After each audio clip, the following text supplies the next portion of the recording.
Good morning. Buenos dias. I am Priscilla Pinella, an ex-waiver from Council 18 in New Mexico. I have the privilege of introducing a woman who inspires all of us in the AFSCME family, our Secretary-Treasurer, Laura Reyes. I met Laura for the first time at the AFSCME Women's Conference last year. When I heard she was coming, I wasn't sure what to expect. She's at the top of our union, one of the most influential women in the labor movement. But when we met, I learned she was a woman who had experienced some struggles in life, just like me. And through ambition, drive, and perseverance, she overcame them all to become the person she is here today. What really got me was, Laura took the time to sit down with me. Me, a state employee from New Mexico? But Laura said, just a state employee? Well, then I'm just a home care provider from San Diego. After that, it was like we were old friends. We talked about the struggles I was experiencing at my job, at home, and what it was like to be a woman in the union, and what I wanted for myself in the future. I'll never forget what she said to me. She said, Priscilla, there are always going to be obstacles in your way. There are always going to be reasons not to do something. You have to look into your heart to discover what you want. And you have to fight for it, believe in it, and never give up. Her words have inspired me to get active with our local and to participate in the AFSCME Women's Leadership Academy, where our union sisters are leading in charge to guide our unions and grow our locals. Thank you, Laura. I have found my voice. It is an honor to be here and call Laura my sister. It is even a greater honor to introduce her here today. Sisters and brothers, please welcome the first woman to hold her position, our Secretary-Treasurer, Laura Reyes. Let's get it started. Let's get it started in here. Let's get it started. Let's get it started in here. Let's get it started. Let's get it started in here. Hey, everybody. Let's get it started. Thank you, brothers and sisters. Let's get it started in here. Let's get it started. Thank you, everybody. In here. Let's get it started. Thank you. Let's get it started in here. You're looking good this morning. Woo! Good-looking group of AFSCME folks. Good morning, sisters and brothers. Wow. Looking out at you, there is no doubt in my mind. We are bold, brave, and we are determined, right? You know, being here today, having the pleasure of addressing this inspiring AFSCME crowd, I can't help but think of my very first international convention. It was 2006, and it was right here in McCormick Place. Looking out across this room today, there are many new faces here, and that really, truly energizes me. Perhaps this is your first convention. Perhaps you're new to AFSCME. Or perhaps you've been here all along, working diligently to support our mutual efforts. To all of you, you each have my sincere gratitude and all of my respect. And I look forward to meeting as many of you as I can over the next few days and sharing our thoughts about our common goals. This is a large gathering by any measure, something many of you fighters out there are used to seeing. In this congregation, there are hundreds of longtime AFSCME heroes who fight our battles and stand up for our values each and every day. Also, there are many new Next Wave champions. Where are you at, Next Wave? All right. They're taking on our cause, and they're empowering us with their passion and with their energy. That we are all here together, a joining of like-minded, proactive, and outspoken AFSCME sisters and brothers proves to me that our voice is being heard, but we must be louder still. Your attendance here today demonstrates your commitment to a greater good, achieving equality and justice in the workplace. Sisters and brothers, in spite of recent attacks, we're still standing strong, right? We will remain united because we are the mighty green machine. Woo! And we will continue to fight, and we will succeed, just as we always have done over the years. And with a president as strong, as determined as Lee Saunders, let me hear it for Lee Saunders. Woo! With Lee at the wheel, we are going to continue to carve out a better tomorrow for our members. Without any doubt, the results that we have created together, they have elevated the quality of life for more than 1.6 million AFSCME families. Yes, we have endured some bumps and bruises along the way, and there will be many more to endure tomorrow. But we still stand in a better place right now. And in solidarity, we will be better, and we will be in a better place in times to come.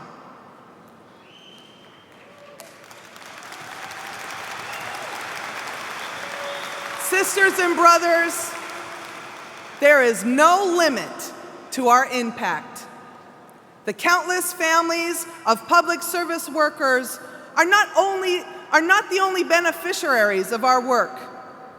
Our efforts have paved the way for an immeasurable number of non-AFSCME members and even non-union American working class families, so they too can find a better way of life and ultimately move this nation's economy towards one that thrives, right? One where there's equal opportunity, equality in the workplace, and where a living wage becomes the new norm.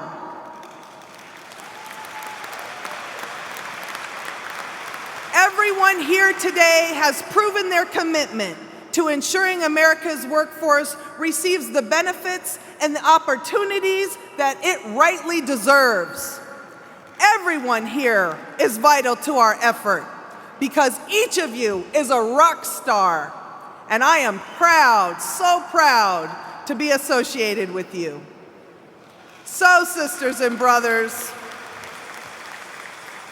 if you're ever wondering what value that you bring, don't. Think about the scale, the sheer enormity of this union, and how it takes each and every one doing their part to be effective. Know that you are not alone. Know that what you give has a huge impact on today and on our future. Sisters and brothers, what we will accomplish this week, it will not fade over time. It will not be temporary or fleeting or shallow. We are here today united in a mission to serve all Americans by creating and forcing, if necessary, a road to stability and self-sufficiency for our families and for generations to come.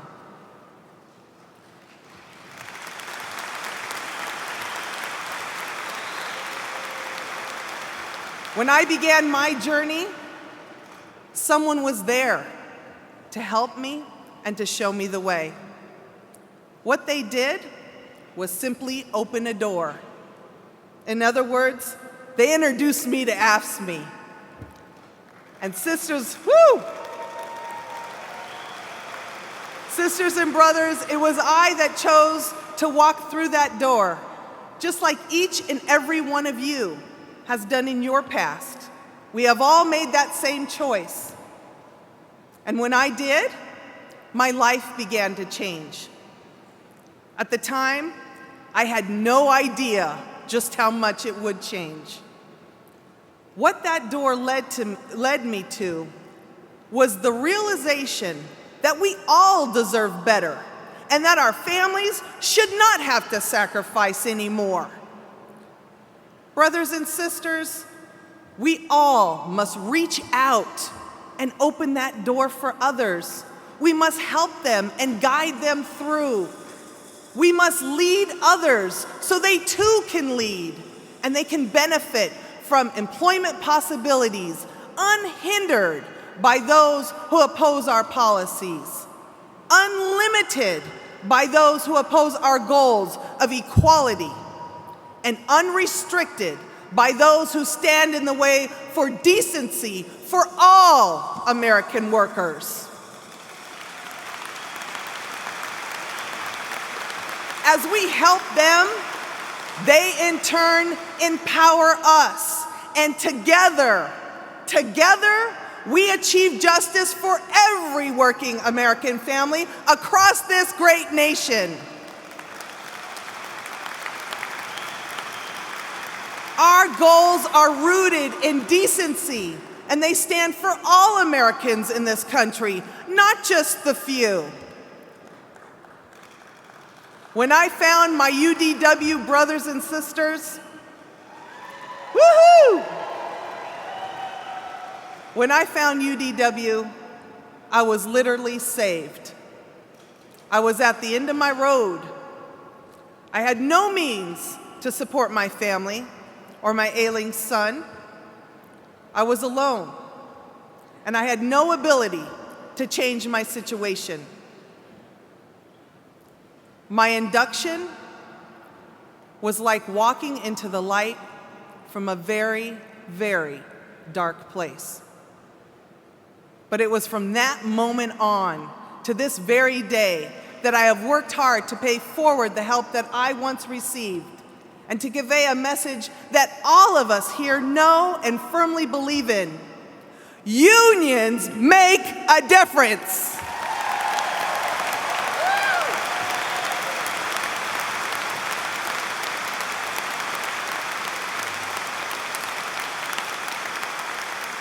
I went from a non-member to a member to an activist to the ever valuable VMO. Let me hear you, VMOs.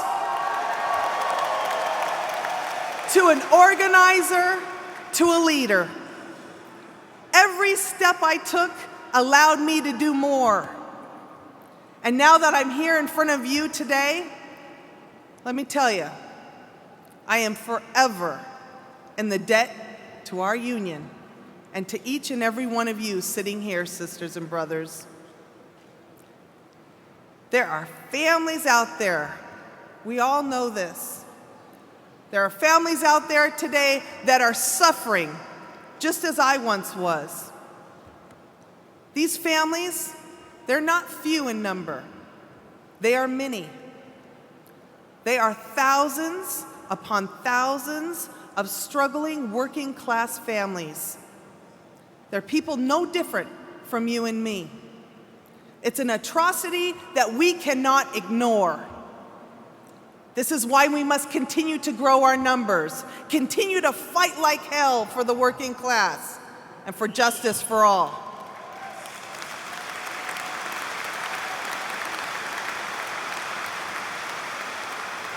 Standing with all of you here today, sisters and brothers, I feel the power. Do you feel it? Because it's an energy that emanates this room filled with passionate, strong, and determined people. People who stand together in solidarity, unified in a cause and a mission. And it is a privilege to be a part of it. Through AFSCME, we each have an amazing opportunity to make a difference in our own lives and in the lives of so many others. And it's really not hard to do. With a goal like ours, as vital and righteous as any mission can be, making a difference is really as easy as opening a door. And speaking of making a difference, we are going to show our strength in full force when we march with the cab drivers in this city who want to fight for our union.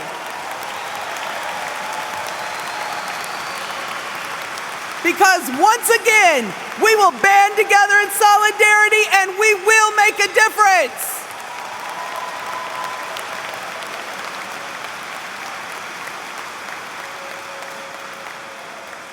Sometimes, the difference we make comes down to life and death itself.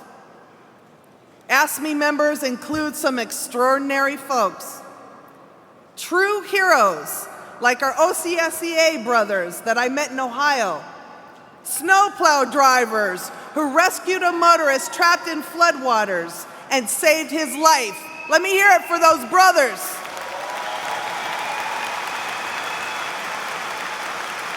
Or the 2 snowplow operators who helped teenagers escape to safety when their house was engulfed by fire.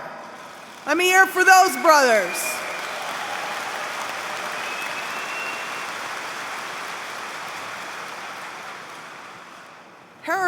Heroism is not only a life-saving act, but also the very actions that each of you perform every day in your roles as public service workers. Activities like caring for the elderly and disabled, making sure children get care or to and from school safely, or keeping our streets and parks clean, and certainly keeping us safe from crime. There are so many things that sisters and brothers from AFSCME do on a daily basis to make America happen, right? The value you bring is apparent, and those you serve and assist and fight for, they know it. Every single one of you is essential to that success that has become AFSCME, your union.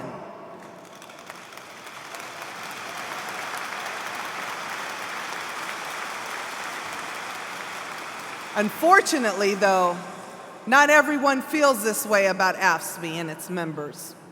There are forces working against us, and we need to be vigilant. Scott Walker, for example. He doesn't appreciate what you do in Wisconsin. Rick Scott, he doesn't value your jobs in Florida. Susana Martinez, she doesn't care about you in New Mexico. Tom Corbett, he doesn't respect you in Pennsylvania. John Kasich, he doesn't acknowledge the value of service that you give in Ohio. They, with their colleagues, are the ones who cut the budgets so deeply that we're wondering how we can maintain a level of service from 5 years ago, let alone respond to the urgent needs of today. They're the ones who undermine what you do. They don't know anything about what it takes to do your job. They only know how to serve themselves and how to scheme against you and outsource your work to private companies that their buddies and that their supporters own. These critics talk about us like we're just some line item budget and nothing more. Not real people whose jobs matter, not real people with families to care for and bills to pay. And they certainly don't respect our rights. Unfortunately, just last month, our opponents gained a little leverage from a U.S. Supreme Court ruling proving just how real of a threat that they are. The decision in Harris versus Quinn was good news to those who don't believe that home care workers and child care providers deserve to have a voice.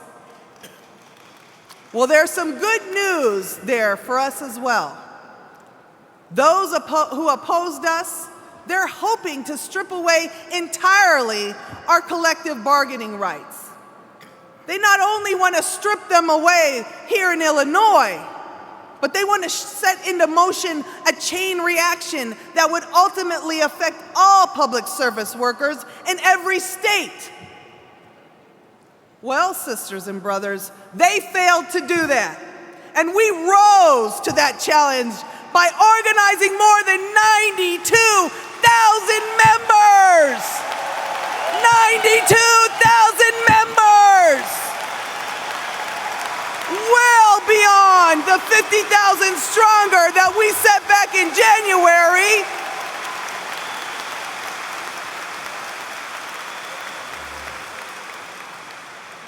And let me say this, as a former independent provider, we serve a vital role and we are indispensable. And our entire union is standing up, and together we are saying, we are AFSCME. We are AFSCME.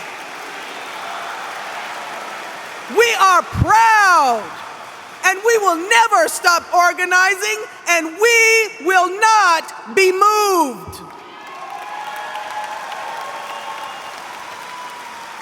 Those who stand against us think we haven't sacrificed or suffered enough, that we haven't felt enough pain from cut after cut after cut. They want to silence our voices. They want to steal our power. They're staring down each person at this convention, and what they're saying is, we're going to reduce your wages. We're going to take away your pension. We're going to limit your benefits, and we're going to take your jobs, and we don't think you can do a damn thing about it. They've got a lot of money, and they're not giving up. But guess what? We're not giving up either, are we? Who are we? Who are we?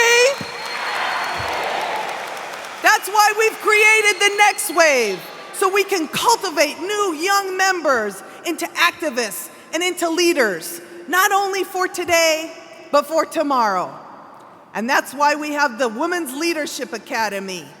Where are you, Women's Leadership Academy? Because women represent nearly 60% of our members. Way to go, sisters! Let me hear you roar!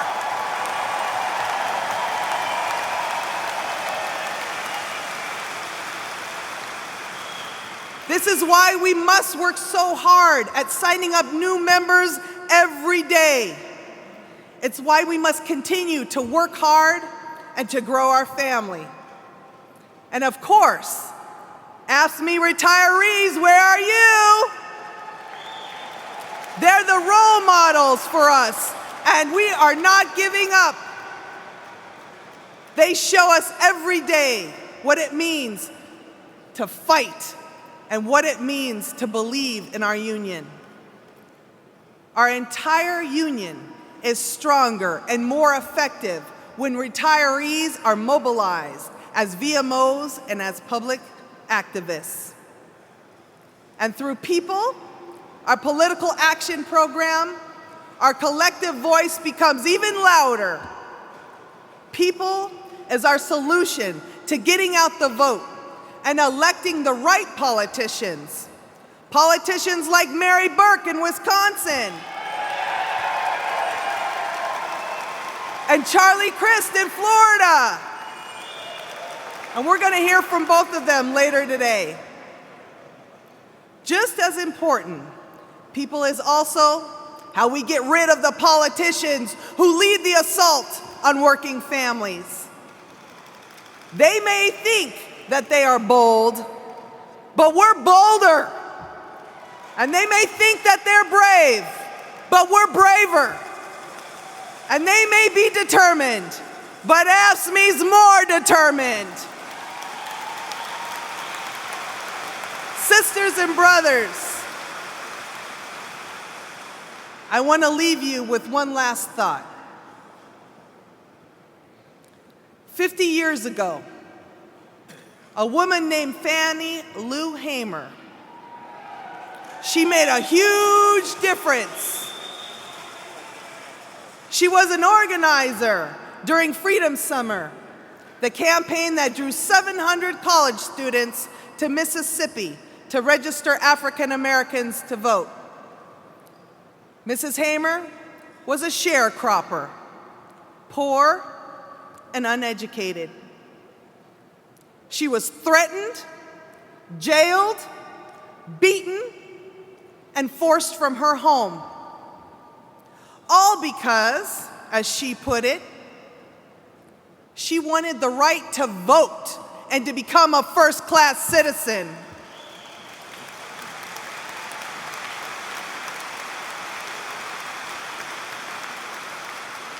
Fannie Lou Hamer's courage demanded America's attention, and it shook up the Democratic Party's convention in 1964. And it wasn't long after that, Freedom Summer and the Democratic Convention, that the Voting Rights Act was signed.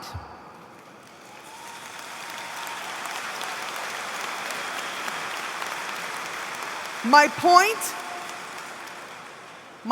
is, one woman with an incredibly powerful voice. With AFSCME, we each have powerful voices, voices that we use not only to fight for our rights, but to speak out for all working families.